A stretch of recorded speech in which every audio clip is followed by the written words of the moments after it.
નમસ્કાર દર્શક મિત્રો, મિરર ઓફ ધ વર્લ્ડ ન્યૂઝમાં આપ સૌનું હાર્દિક સ્વાગત છે। શહેરના સામાજિક કાર્યકર સ્વેજલ વ્યાસને લોરેન્સ બિશ્નોઈ ગેંગના સભ્ય તરીકે 24 કલાકમાં મારી નાખવાની ધમકી આપતા પોલીસ કમિશનરને રજૂઆત।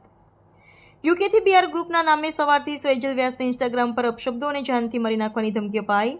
શહેરના સામાજિક કાર્યકર સ્વેજલ વ્યાસને લોરેન્સ બિશ્નોઈ ગેંગના ગ્રુપના સભ્ય દ્વારા સોશિયલ મીડિયાના માધ્યમથી સવારથી અપશબ્દો બોલી 24 કલાકમાં મારી નાખવાની ધમકી આપતા સ્વેજલ વ્યાસે શહેર પોલીસ કમિશનરને લેખિતમાં રજૂઆત કરી।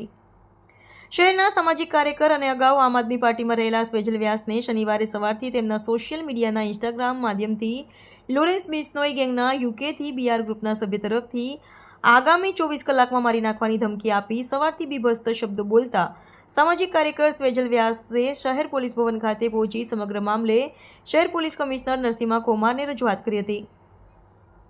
આ સંદર્ભે શહેર પોલીસ કમિશનર દ્વારા સ્વેજલ વ્યાસને નજીકના પોલીસ સ્ટેશનમાં ફરિયાદ આપવા જણાવ્યું છે। સ્વેજલ વ્યાસે જણાવ્યું હતું કે તેઓ સામાજિક કાર્યકર તરીકે કાર્યરત છે, જનતાનો અવાજ જનતાના હિતમાં ઉઠાવતા આવ્યા છે અને ઉઠાવતા રહેશે। તેઓ પોતે કોઈની ધમકીથી ડરતા નથી, પરંતુ જે રીતે સવારથી અપશબ્દો બોલી ધમકી આપવામાં આવી રહી છે, જેમાં તેમને ભાજપ વિરોધી કોઈ પ્રવૃત્તિ ન કરવા ધમકી આપવામાં આવી રહી છે, ત્યારે સ્વેજલ વ્યાસે વધુમાં જણાવ્યું હતું કે તેઓ વિશ્વામિત્રી નદીનો મુદ્દો હોય કે પછી અન્ય કોઈ મુદ્દા પર અમે શહેરના હિત, લોકોના હિત માટે લડતા આવ્યા છીએ અને લડીશું।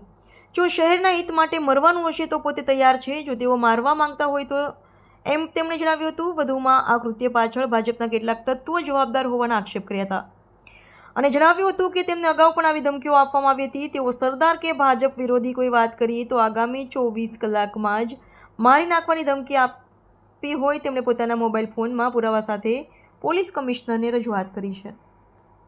સરકારમાં જ્યારે કોઈ જગ્યા પર ખોટા કામ થતા હોય કાં તો કોઈક એવું હોય કે પબ્લિકનું નુકસાન થતું હોય, એવા સંજોગોમાં સામાજિક કાર્યકર્તાની એક ફરજ હોય છે કે સરકારનું ધ્યાન દોરવું, સરકારને રજૂઆત કરવી, કાં તો જે ખોટું થતું હોય એનો વિરોધ કરવો, જે અમારી ફરજ છે। અમે નૈતિકતાથી અમારી ફરજ નિભાવીએ છીએ, કારણ કે અમારું શહેર અમને અતિ પ્રિય છે અને શહેરમાં જો આવી રીતે કંઈ ખોટું કામ થતું હશે સામાજિક લોકો તો બોલશે, પરંતુ લોરેન્સ બિશ્નોઈ ગ્રુપના કોઈ બીઆર ગ્રુપ કરીને છે, યુકેથી છે અને લગાતાર સવારથી ગાળો અને ધમકીઓ ઇન્સ્ટાગ્રામ માધ્યમથી આપી રહ્યા છે।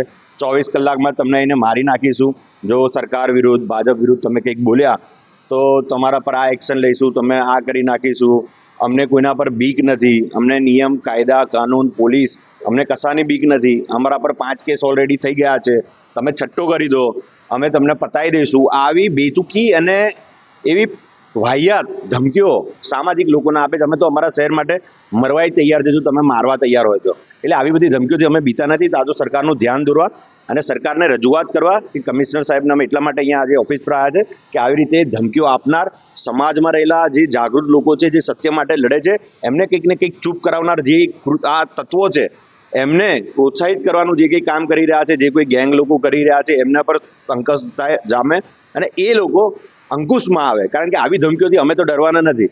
જાતે લોરેન્સ ભાઈ પણ આપી દે ધમકી તો આ આપણને બીક નથી।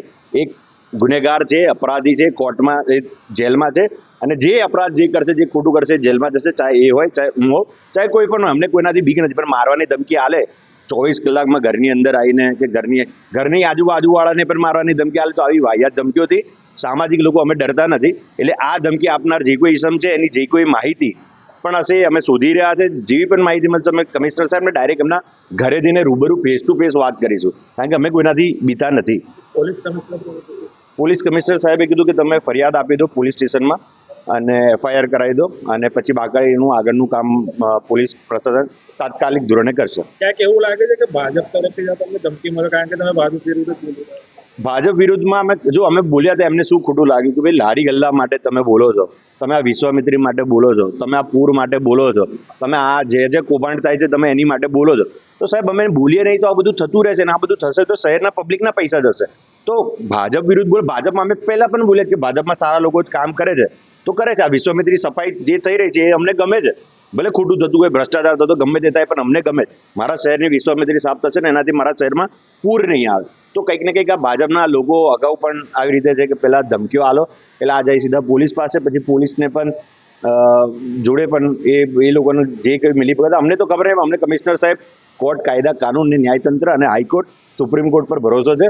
આવા તત્વો જે બેફામ બન્યા છે એ હર્ષભાઈ સંઘવીને અમે કહેવા માંગીએ છીએ કે આવા તત્વો પર થોડી લગામ કરો, કારણ કે આ જે રીતનું કૃત્ય છે શહેરના લોકોને ભયભીત કરવાનું. અમે સામાજિક લોકોને તમે આ રીતે ધમકાવો છો તો શહેરના અન્ય નાગરિક તો બોલવાનું જ બંધ કરી દે ને. અમે કહીએ છીએ શહેરના તમામ નાગરિકને કે આવા લુખ્ખા તત્વોથી બીવાની જરૂર નથી. આવા લોકોને તો સામે ફેસ ટુ ફેસ એની તાકાત નથી મને એડ્રેસ આપવાની. એને માંગીને જાગી ગયો એડ્રેસ હાલ ને, ઘરે આવીને તારા આવીને રૂબરૂ વાત કરું. ચાહે આખી લોરેન્સ બિશ્નોઈની ગેંગ બોલાવી દે કે જાતે લોરેન્સ બિશ્નોઈને બોલાવી દે. સેજલિયાસ કોનાથી બીતો નથી. વડોદરા માટે હવે અવાજ બંધ થઈ જશે. કોણ કે બરોડામાં આના કરતાં ડબલ અવાજે હવે વાત કરીશું. આવા નપુસંકો જે હોય ને આ પાછળથી બેસીને ધમકીઓ આપે, વિદેશથી બેસીને ધમકીઓ આપે, તાકાત હોય તો સામે રૂબરૂ કરો. અને કરવું હોય તો તમે દેશ માટે સારા કામ કરો ને, તમે શહેર માટે સારા કામ કરો ને. તમારે ત્યાં નથી કરવું, પણ શહેરને લૂંટવું છે, પબ્લિકને હેરાન કરવી છે અને એની માટે કોઈ બોલે એટલે એને ધમકાવો છે તો ભૂલી જજો એ દિવસો ગયા.